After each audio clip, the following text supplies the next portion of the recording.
নবী আমার বলেন, কিয়ামতের কঠিন ময়দানে সব নবীরা জান্নাতের গেটের সামনে চলে আসবেন। জান্নাতের গেটের সামনে এসে টোকা দিবে, নক করতে থাকবে, ডেকে বলবে, আমি আদম পয়গম্বর জান্নাতের ভিতরে ঢুকবো, জান্নাতের গেটটা খুলে দাও। জান্নাতের ভিতর থেকে আওয়াজ দিবে। জান্নাতের গেট খোলার সময় হয় নাই। ইব্রাহিম খলিলুল্লাহ চলে আসবেন, বলবে সময় হয় নাই। মুসা পয়গম্বর আসবেন, বলবে সময় হয় নাই। নূহ পয়গম্বর আসবে, বলবে সময় হয় নাই। ঈসা পয়গম্বর আসবে, বলবে সময় হয় নাই। সবাই যখন চলে আসবেন, সবাই একত্রিত হয়ে এবার ডেকে বলবে, আমরা সবাই চলে আসলাম। আদম পয়গম্বর থেকে ঈসা পয়গম্বর পর্যন্ত 1,24,000, মতান্তরে 2,24,000 নবীরা উপস্থিত হয়ে গিয়েছি। এখনো কেন সময় হয় না? এখনো কখন সময় হবে, কখন ঢুকবো? ভিতর থেকে আওয়াজ দেবে, সবার নাম শোনা যায়, কিন্তু বিশ্ব নবীর নাম এখনো শোনা যায় না কেন? ফেরেশতারা ডেকে বলবেন, বিশ্ব নবী তো এখনো জাহান্নামের গেটে বসে আছে, কোন উম্মাত জাহান্নামী হয়ে যায় এই জন্য বসে আছে। বলবে, বিশ্ব নবী যতক্ষণ পর্যন্ত না আসবে ততক্ষণ পর্যন্ত জান্নাতের গেট খোলা হবে না। বিশ্ব নবী চলে আসবেন, জান্নাতের গেট খোলা হবে। এক এক করে নবীরা জান্নাতের গেটের ভিতরে প্রবেশ করবে। সবার যখন প্রবেশ শেষ হয়ে যাবে, সব নবীরা জান্নাতের গেটের ভিতরে যাওয়ার পরে এবার উম্মতদের সিরিয়াল আসবে। ওই জান্নাতের গেটের সামনে আদম পয়গম্বরের উম্মতরা থাকবে, নূহ পয়গম্বরের উম্মতরা থাকবে, আরে মুসা পয়গম্বরের উম্মতরা থাকবে, ইব্রাহিম খলিলুল্লাহর উম্মতরা থাকবে। সব নবীদের উম্মতরা ওখানে উপস্থিত হয়ে যাবে, কিন্তু না কেউ ঢুকতে পারবে না। কিতাবের ভিতরে লেখা হয়, যতক্ষণ না পর্যন্ত হযরতে আবু বকর জান্নাতের ভিতরে ঢুকবে। বলে সব নবীরা ঢোকার পরে এবার সিরিয়াল যখন আসবে উম্মতদের, সব উম্মতদের ভিতরে সর্বপ্রথম হযরতে আবু বকর জান্নাতের গেটের ভিতর দিয়ে ঢুকবে। মুসলমান ভাইরানি আমার, কে মাগুরার মুসলমান, নবী আমার জানাই দেয়, ইন্নী লা আরিফু রাজুলান বিইসমিহি ওয়া বিইসমি আবিহি ওয়া উম্মিহি লা ইয়াতি বাবাম মিন আবওয়াবিল জান্নাহ ফায়াকুলু মারহাবান মারহাবান। হে উম্মতেরা, আমি এমন একজন ব্যক্তিকে চিনি যার মায়ের নাম জানি, বাবার নাম জানি, যার বংশ পরিচয় আমি পয়গম্বর ভালো করে জানি। আমার উম্মত যখন জান্নাতের গেট দিয়ে রওনা করবে, জান্নাতের গেটের দিকে যখন রওনা করবে, জান্নাতের গেটের সামনে দিয়ে লাল গালিচা বিছাইয়া ফেরেশতারা সারিবদ্ধভাবে দাঁড়ায় যাবে। আমার উম্মত যখন জান্নাতের গেটের ভিতর দিয়ে রওনা করবে, প্রত্যেকটা গেটের সামনে দিয়ে আহ্বান করা হবে, হে মহান অতিথি, আমার ভিতর দিয়ে আপনি প্রবেশ করুন। নবী আমার ডেকে বলে, আমার ওই উম্মত যখন জান্নাতের দিকে রওনা করবে, জান্নাতের গেটের সামনে দিয়ে লাল গালিচা বিছানো হবে। লাল গালিচার দুই পাশ দিয়ে ফেরেশতারা দাঁড়ায় থাকবে, হুরগুলো দাঁড়ায় থাকবে। হুরগুলো তখন মারহাবা মারহাবা বলে আমন্ত্রণ আর নিমন্ত্রণ জানাবে। সাহাবায়ে কেরাম অবাক দৃষ্টিতে তাকাইছে, এমন ভাগ্যবান ব্যক্তি কে হবে?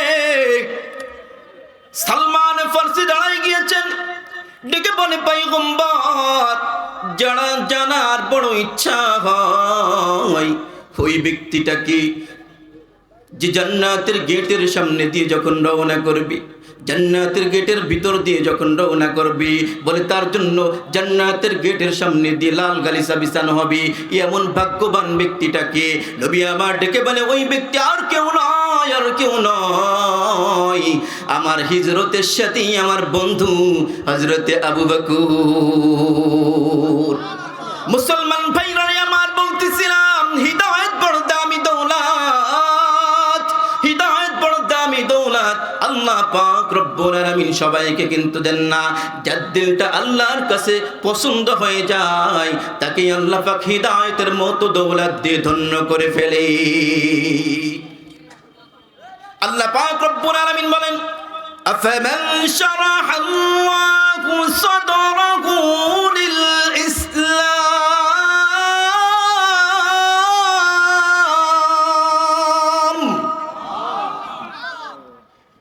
فهو على نور من ربه فويل للقاسية قلوبهم من ذكر الله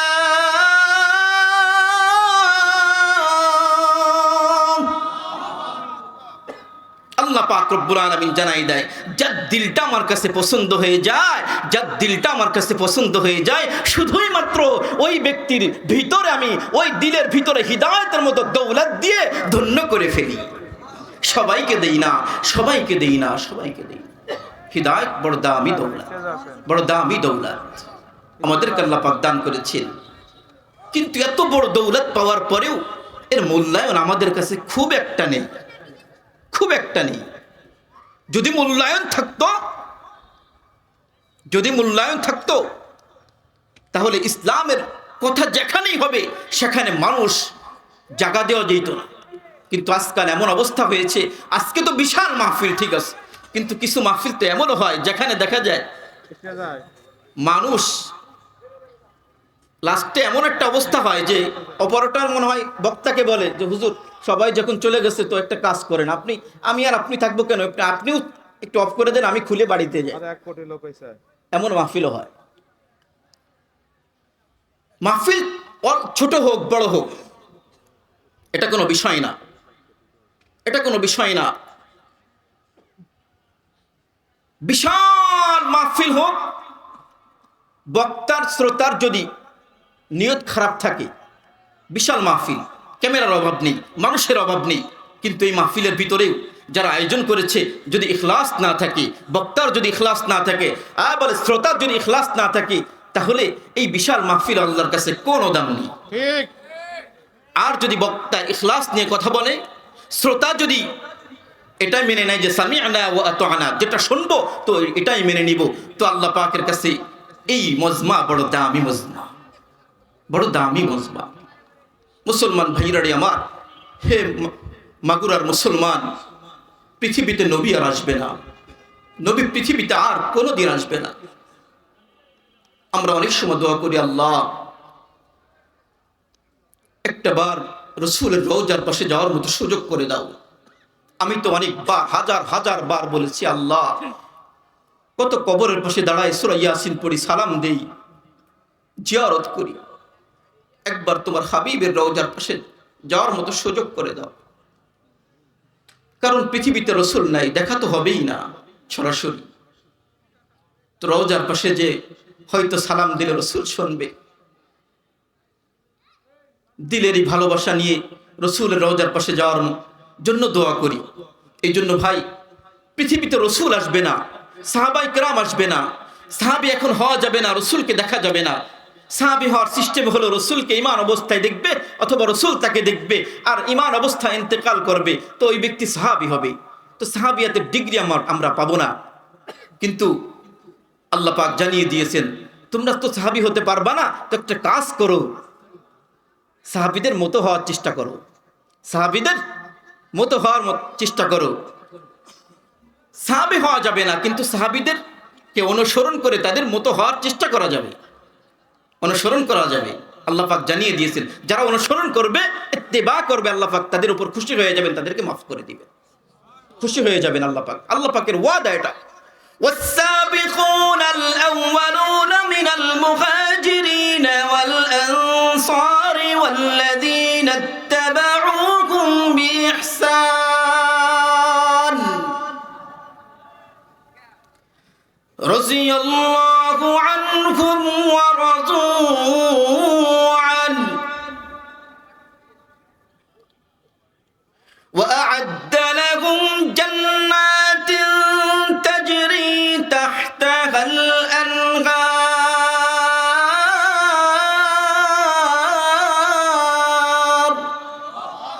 আল্লাহ পাকের ওয়াদা আছে। এই জন্য সাহাবী তো হওয়া যাবে না ভাই, তো সাহাবীদের মন নিয়ে বসতে হবে, সাহাবাই কিরাম, তাদেরকে ইত্তেবা করার চেষ্টা করতে হবে। তো এই জন্য আমরা যতক্ষণ আলোচনা শুনবো এই নিয়েতে শুনবো যে আল্লাহ, রসুল তো পৃথিবীতে নেই, রসুল আসবে না, তো নায়েবে রসুল যারা আছে তাদের কথা আমি শুনবো, আর সামিআনা ওয়া আতানা, যেটা শুনবো সেটাই মেনে নিব। যদি এই মন নিয়ে বসতে পারি তো আল্লাহ পাক হয়তো হিদায়াতের মতো দৌলত আমাদেরকে দান করবে। পারবো না ইনশাআল্লাহ? কোরআন শুনতে চাই না, কোরআন শুনতে চাই না আমরা, অথচ কোরআন থেকে যদি মুখ ফিরাই নেই তো সাথে সাথে গজব চলে আসে বান্দার উপরে। কোরআন থেকে মুখ ফিরাই নিলে কি হবে? গজব চলে আসবে। এই ভয় আমাদের ভিতরে নেই। কোরআন তো জানেই নাই, তো কোরআনের মুখ সরাই নিলে আর কি হবে?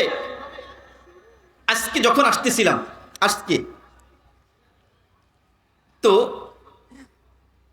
একজন একটু রিস্কায় আমি এক জায়গা থেকে যাচ্ছিলাম আর কি, আজান হয়ে গেছে মাগরিবের। আমি গাড়িওয়ালাকে বললাম যে আপনি এখানে একটু ওয়েট করেন, আমি মডেল মসজিদে একটু নামাজ পড়ে আসি। আজান হয়ে গেছে, এক মুরব্বী বাসার থেকে বের হচ্ছে চার দোকানে যাওয়ার জন্য। তো ওনাকে আমি জিজ্ঞাসা করছি, বাবা আজান হয়ে গেছে, মসজিদ তো আপনার বাড়ির সাথেই, আমি মসজিদে ঢুকতেছি নামাজের জন্য, আপনি রিস্কায় উঠতেছেন চা খাওয়ার জন্য, চায়ের দোকানে যাবেন, ব্যাপারটা? তো বলতেছে আমি শুধু শুক্রবারে মসজিদে যাই হুজুর, আর যাই না। আর যান না মানে? দাড়ি পেকে গেছে, শুক্রবারে শুধু মসজিদে যান, আর যান না মানে কেন? কয় বাড়িতে পড়ি। তো বাড়িতে যদিও পড়েন তো আজান তো হয়ে গেছে, এখন চায়ের দোকানে কেন? তখন বলতেছে পড়বানি এক সময়। অথচ তাকে দেখে মনে হচ্ছে 60 ওভার হয়ে গেছে, 60 ওভার হয়ে গেছে। অথচ তার কাছে এটার কোনো মূল্যায়নই নেই। নামাজ পড়তে হবে, আর একদিন পড়লেই হলো। মুসলমান আমরা মুসলমান, কিন্তু আমাদের কাছে এগুলোর কোনো মূল্যায়ন খুব একটা নেই। কোরআন আল্লাহ পাকের বিধান দিয়েছে, কোরআনে যে বিধান আছে এগুলো যে মানবো, কোরআন তো জানিই না, জানতে হবে তারপরে মানতে হবে। আল্লাহ পাক রব্বুল আলামিন মানার কথা আগে বলে নাই, বলছে ইকরা, আগে পড়ো, আগে জানো তারপরে মানো। যাকে না জানি তাকে মানা যায় না, যেটা না জানি সেটা মানা যায় না। অথচ কোরআন থেকে যদি আমরা মুখ ফেরাইনি তো আল্লাহ পাকের গজব আসবে। আল্লাহ পাক জানিয়ে দিয়েছেন, ওমান আ'রাদা আন যিকরি ফাইন্না লাহু মাঈশাতান দানকা ওয়া নাহশুরুহু ইয়াওমাল কিয়ামাতি আ'মা। আল্লাহ পাক রব্বুল আলামিন জানিয়ে দিয়েছেন, বান্দারে যদি আমার কোরআন থেকে তোমরা মুখ ফেরাই নাও, আমার জিকির থেকে যদি মুখ ফেরাই নাও, আমার স্মরণ থেকে যদি বান্দা মুখ ফেরাই নাও, সাথে সাথে বান্দারে 2টা গজব তোমাদের উপর আমি নাজিল করে দিব। 2টা গজব দিয়ে দিব। 1 নাম্বার গজব হলো মাঈশাতান দানকা, বান্দারে তোমার জীবনের ভিতরে সংকীর্ণতা ঢুকাই দেব। বান্দা তোমার ভিতর আমি আল্লাহ পাক অশান্তি ঢুকাই দেব। বান্দারে লক্ষ লক্ষ টাকা ইনকাম করবা, কিন্তু তোমার অভাবই যাবে না। দেখবা লক্ষ লক্ষ টাকা তুমি বেতন পাও, কিন্তু 25 তারিখের আগেই পকেট খালি। আবার বাকি আনছো, বলে বেতন পাওয়ার পরে বাকিটা সারতে সারতে আবার পকেট খালি হয়ে যায়। আল্লাহ পাক রব্বুল আলামিন জানাই দেন, সংকীর্ণতা ঢুকাই দেব শুধু বান্দারে। এখানে শেষ না, মাঈশাতান দানকা, অশান্তি ঢুকাই দেব বান্দারে, এমন অশান্তি ঢুকাই দেব কোটি কোটি টাকার মালিক থাকবা বান্দা। তোমার বাড়িতে অন্যরা খানা খাবে, তোমার বাড়িতে বান্দা অন্যরা খানা খাবে, কিন্তু তুমি সকালবেলা 2টা রুটি, দুপুর বেলায় 100 টাকা চাউলের ভাত, আবার রাত্রে বেলা 2টা রুটি। বান্দা তোমাকে আমি আল্লাহ পাক খাইতে দেব না। এখানে শেষ না বান্দারে, অফিস থেকে বাড়িতে ফেরার পরে দেখবাম বড় সন্তান পেট ধরে চিৎকার করছে, বাবারে পেটের যন্ত্রণা শেষ হয়ে গেলাম। সন্তানের কাছে গিয়েছেন, হঠাৎ করে ফোন বেজে উঠছে, রিসিভ করে কানে লাগিয়েছেন। রিসিভ করে কানে লাগানোর সাথে সাথে আবার ফোন এসছে, স্যার আপনি কোথায়? বলে বাড়িতে। বলে দেখলাম আপনার বড় মেয়েটা কার হাত ধরে যেন ওই পার্কের ভিতরে ঘোরাফেরা করছে। মাঈশাতান দানকা।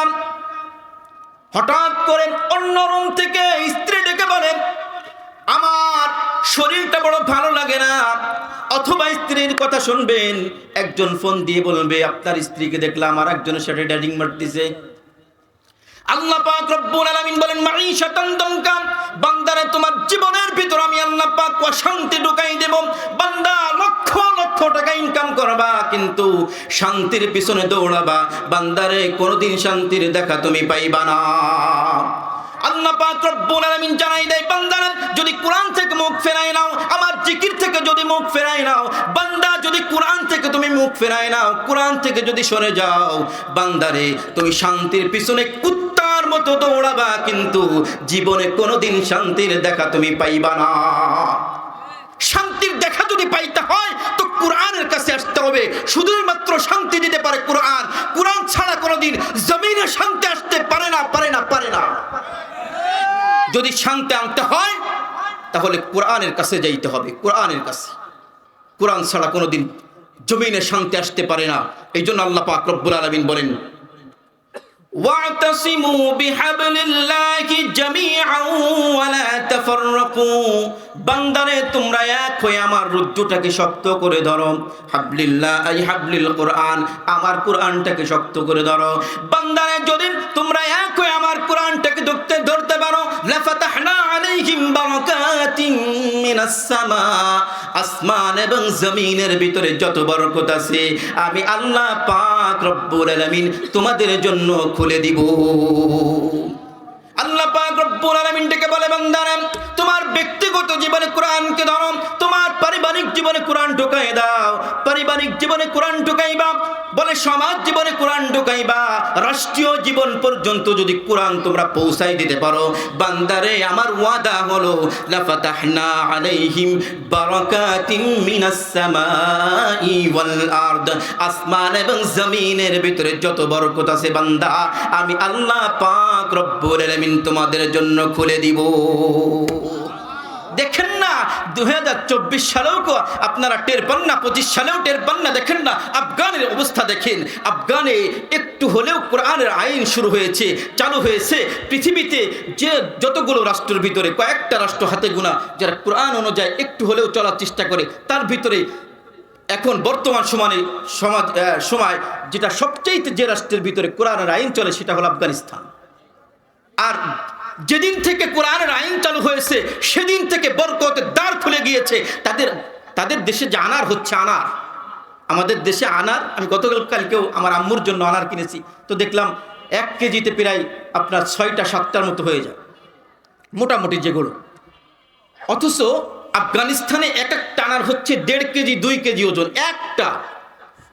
আমাদের দেশের জুস হয়, আমরা যে ছোট বাচ্চাদেরকে জুস কিনে খাওয়াই না, এটা দেখবেন মানে ওর ভিতরে যদি আপনার লেভেল নিয়ে চেক করা হয় যে ফরমালিন কতটুকু আছে, ভেজাল কতটুকু আছে, তো 100% ভেজাল হবে, বলে নির্ভেজাল বের করা যাবে না, পুরাটাই বিষ দিয়ে ভরা।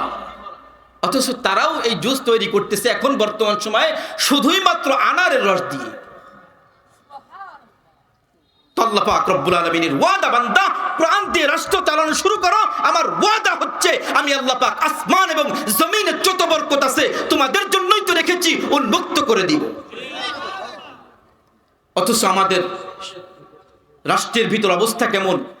আরে একজন মানুষ তো আগে 10 টাকা ইনকাম করত, সেই মানুষটা আজকে 10,000 টাকা ইনকাম করে, তারপরেও বরকত নাই কেন? আল্লাহ পাক রব্বুল আলামিন বলেন বান্দা তুমি কোরআন থেকে যখন মুখ ফিরাই নেবা, অন্যদিকে ছুটবা তো কুত্তার মতো দৌড়াবা, কিন্তু শান্তির পিছনে যতই দৌড়া না কেন খোদার কসম শান্তির দেখাও তোমরা পাইবা না। আল্লাহ পাকের ওয়াদা 1 নাম্বার। আল্লাহ পাক বলছেন মাঈশাতান দনকা, অশান্তি ঢুকাই দেব বান্দা, শান্তির দেখাই তুমি পাইবা না যদি কোরআন থেকে মুখ ফিরাই নাও। 1 নাম্বার। 2 নাম্বার ওয়ানাহশুরুহু ইয়াউমাল কিয়ামাতি আ'মা, আল্লাহ পাক রব্বুল আলামিন জানাই দেয় বান্দারে কিয়ামতের কঠিন ময়দানে তুমি যখন কবর থেকে উঠবা বান্দা, আমি আল্লাহ পাক রব্বুল আলামিন তোমাকে অন্ধ অবস্থায় উঠাইব। বান্দা যখন অন্ধ অবস্থায় উঠবে আল্লাহ পাক রব্বুল আলামিনকে ডেকে বলবে আল্লাহ গো, দুনিয়াতে তো আমি চক্ষুবান ছিলাম, আমি তো অন্যের তুলনায় আমি আরো বেশি দেখতাম, টেবিলের তল দিয়ে যেটা আসে সেটা আরো বেশি দেখতাম।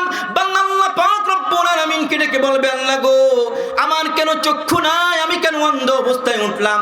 আল্লাহ পাক রব্বুল আলামিনকে ডেকে বলবে আল্লাহ গো قال رب لم حشرتني أعمى وقد كنت بصيرا আল্লাহ রব্বুল আলামিনকে ডেকে বলবে আল্লাহ গো আমার তো চক্ষু ছিল, আমি তো চক্ষুবান ছিলাম, আজকের দিনে কেন অন্ধ অবস্থায় উঠাইলা? আল্লাহ পাক রব্বুল আলামিন জানাই দিবে قال كذلك أتتك آياتنا فنسيتها وكذلك اليوم تنسى আল্লাহ রব্বুল আলামিন জানাই দিবে বান্দারে দুনিয়াতে থাকা অবস্থায় আমি আল্লাহ পাক রব্বুল আলামিনকে তোমরা ভুলে গিয়েছিলে, এই জন্য আজকে তোমাকে আমি আল্লাহ চক্ষু দিতে ভুলে গেলাম।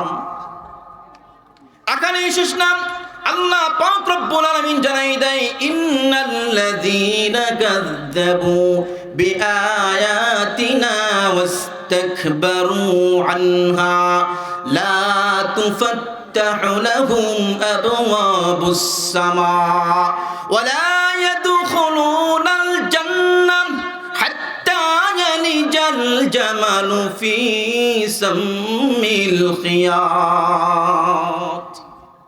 আল্লাহ পাক রব্বুল আলামিন জানাই দেয় বান্দারে যদি আমার কোরআন থেকে মুখ ফেরায় নাও, যদি এটা মিথ্যা সম্বোধন করো, যদি আমার জিকির থেকে মুখ সরায় নাও, অর্থাৎ সবকিছুর সারমর্ম হলো কোরআন থেকে যখন তোমরা সরে যাবা বান্দারে, যদি সরে যাও তো কিয়ামতের ময়দানে বলে তোমার যখন মৃত্যু হবে, তোমার রূহটা যখন আসমানে নিয়ে যাওয়া হবে, আসমানের দরজা তোমার জন্য খোলা হবে না। এখানে শেষ না, তুমি জান্নাতেও প্রবেশ করবা না। কতক্ষণ প্রবেশ করবা না? বলে হাত্তা ইয়ালিজাল জামালু ফি সাম্মিল খিয়াত, তুমি জান্নাতে প্রবেশ করবা না। কতক্ষণ? আল্লাহ পাক জানাই দেয় যে বান্দা যতক্ষণ না একটা সূচের ছিদ্র দিয়ে সূচের ছিদ্র দিয়ে উট প্রবেশ না করবে। আচ্ছা বলেন তো, মা বোনরা যখন সূচের ছিদ্র দিয়ে সুতা ভরে, তো চোখে একটু সমস্যা থাকলে ডেকে বলে ভাই আমার একটু এটা ঢুকাই দাও তো, সুতাই ঢুকানো যায় না, উট ঢুকবে? কথা বলেন, উট প্রবেশ করবে? এটা সম্ভব কখনো? আল্লাহ পাক বুঝাইতে চাই বান্দা উট প্রবেশ করা সূচের ছিদ্র দিয়ে যেরকম সম্ভব না, তুমি যদি কোরআন থেকে সরে যাও তোমাকে তোমারও জান্নাতে ঢুকাটাও ওরকম ভাবে সম্ভব না। অথচ আমরা কোরআন থেকে এমন করে সরে গিয়েছি, কোরআন নিজে পড়তেও জানি না, আমল করতেও জানি না। কোরআন যারা পড়তে জানে, আমল করতে জানে, কোরআন দিয়ে রাষ্ট্র চালাইতে চায়, কোরআন দিয়ে সমাজ চালাইতে চায়, তাদেরকে সাপোর্টও দিতে জানি না। হুজুরদেরকে দেখলে যে একজন মানুষের মনে হয় কি যে ওর মনে চুলকায়, শরীরে চুলকায়, কিছু না একটু খুঁচা দিই, একটু হলেও খুঁচা দিলে তার কিছু খুব মজা লাগে, এটা খুব মজা লাগে এটা। তো এই জন্য এগুলো ভালো না ভাই, এগুলো ভালো না। এই জন্য আল্লাহ পাক রব্বুল আলামিন জানিয়ে দিয়েছেন তোমাদেরকে হিদায়াতের মতো দৌলত দান করেছি, কিন্তু হিদায়াত পাওয়ার পরেও হিদায়াতের অবমূল্যায়ন করো না। হিদায়াত বড় দামি দৌলত, বড় দামি দৌলত, অবমূল্যায়ন করো না। আল্লাহ পাক রব্বুল আলামিন এই জন্য বলেন আমিনু কামা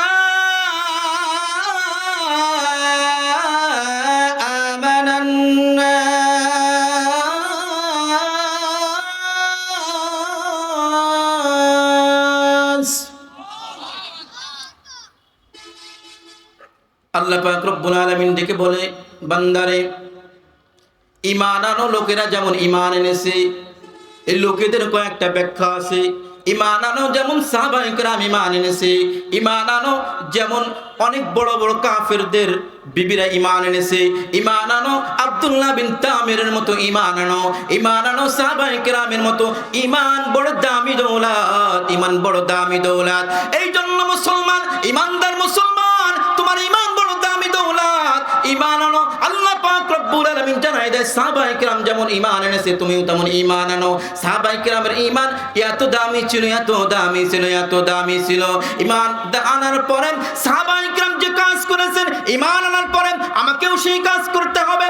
আমার ঈমান যেন সাহাবায়ে কিরামের মতো ঈমান হয়ে যায়। যদি সাহাবায়ে কিরামের মতো ঈমান হয়ে যায়, তাহলে বনের পশু আমার কথা শুনতে বাধ্য হয়ে যাবে। মুসলমান ভাইরা আমার, রাসূলের সাহাবী সাদ ইবনে আবি ওয়াক্কাস রাদিয়াল্লাহু তাআলা আনহু যুদ্ধের থেকে ফেরার সময় কয়েকজন সাথীদেরকে নিয়ে কাফেলা নিয়ে যুদ্ধে থেকে ফেরার জন্য রওনা করেছে। ইতিমধ্যে হঠাৎ করে দেখা গেল মাগরিবের সময় হয়ে গিয়েছে, সন্ধ্যা ঘনিয়ে এলো। এবার হঠাৎ করে খ্রিস্টানদের সাথে তারা পরামর্শ করে, খ্রিস্টান সম্প্রদায়, আমরা আজকে রাতটা কোথায় কাটাইতে পারি, একটু পরামর্শ দাও। খ্রিস্টান সম্প্রদায় নিজেদের ভিতর পরামর্শ করেন, তারা নিজেদের ভিতর পরামর্শ করে, আরে আজকাল তো মুসলমানদেরকে সাইজ করা যায় না, আজকে একটা কাজ করব, মুসলমানদেরকে ওই বনের ভিতরে তাদের হিংস্র প্রাণীর খাবার বানাই দেব, চলো যাই বলি। এবার সাদ ইবনে আবি ওয়াক্কাস রাদিয়াল্লাহু তাআলা আনহুকে ডেকে বলে, সাদ রে, যাও ওই 2-3 কিলো দূরে তোমরা যাওয়ার পরে দেখবা একটা ফুলের বাগিচা আছে, ওখানে তোমরা রাতটা কাটাইতে পারবা। হযরত সাদ ইবনে আবি ওয়াক্কাস রাদিয়াল্লাহু তাআলা আনহু সাথীদেরকে নিয়ে রওনা করেছে। হঠাৎ করে সাথীদের চোখে পড়ে যায়, আরে এটা তো ফুলের বাগিচা না, এটা তো দেখা যায় হিংস্র প্রাণী দেখা যায়, বাঘ দেখা যায়, ভাল্লুক দেখা যায়, ভাল্লুক দেখা যায়। এবার কানাকানি করতে করতে এই আওয়াজটা যখন হযরতে সাদ ইবনে আবি ওয়াক্কাসের কানে পৌঁছে যায়, হযরতে সাদ ইবনে আবি ওয়াক্কাস এবার সাথীদেরকে ডেকে বলে, সমস্যা নাই, আমার জন্য একটা মঞ্চ তোমরা তৈরি করে দাও। সাথীরা মনে মনে চিন্তা করছে যে মঞ্চের উপর দাঁড়ায় মনে হয় আমাদেরকে বলবে তোমরা সতর্ক থাকবে, এখানে হিংস্র প্রাণী আছে, হয়তো এরকম কোনো ভাষণ দিবে। তো সাথীরা বলেন, আমরা দেখলাম এই মঞ্চের উপর দাঁড়ায় এবার হযরতে সাদ ইবনে আবি ওয়াক্কাস বনের হিংস্র প্রাণীকে টার্গেট করে বলছে, ইয়া সিবাহাল গাবা, অন্য বর্ণনা এসেছে ইয়াতুহাল হাশারাত, হে হিংস্র প্রাণীগণ, ইসতামিউ লিকাউলি, আমার কথাগুলো তোমরা ভালো করে শোনো। কাকে বলছে? মানুষকে। হিংস্র প্রাণী অর্থাৎ বোঝা যাচ্ছে যে আপনার বাঘের খাঁচার ভিতরে ঢুকে বাঘকে বলতেছে, শোনো আমার কথাগুলো ভালো করে। এটা কি স্বাভাবিক ব্যাপার? ইসতামিউ লিকাউলি, আমার কথাগুলো তোমরা ভালো করে শোনো। আমরা সাধারণ কোনো মানুষ না, নাহনু আসহাবি মুহাম্মাদিন সাল্লাল্লাহু আলাইহি ওয়াসাল্লাম, আমরা কিন্তু রাসূলের সাহাবী, সাধারণ কোনো মানুষ না। ফাইন্না নাজিলুনা ফিহা, আমরা এখানে অবতরণ করেছি, আজকে রাতটা এখানে কাটাইতে চাই। উখরুজি মিন হাযিহিল গাবা, এখান থেকে তোমরা বের হয়ে চলে যাও। আর আমার এই ঘোষণার পরে যদি কাউকে দেখা যায়, ফাইন ওয়াজাদনা বা'দু কাতালনা, তাকে কিন্তু হত্যা করা হবে। চিন্তা করেছেন কাকে থ্রেট দিচ্ছে? বাঘের সামনে দাঁড়ায় বলতেছে, বাঘ এখান থেকে বের হয়ে চলে যা, না হলে কিন্তু হত্যা করা হবে। ও ফাইন ওয়াজাদনা বা'দু কাতালনা, যদি বের না হও তো কতল করা হবে। মুসলমান ভাইরা আমার, সাহাবায়ে কেরাম বলেন, এই ঘোষণার পরে আমরা দেখলাম যতগুলো হিংস্র প্রাণী ছিল, বনে যতগুলো হিংস্র প্রাণী ছিল, কারোর সাহস হয় নাই যে ওই জঙ্গলের ভিতরে থেকে যাবে। আমরা দেখলাম সারিবদ্ধভাবে হিংস্র প্রাণীগণ বন ছেড়ে চলে যায়।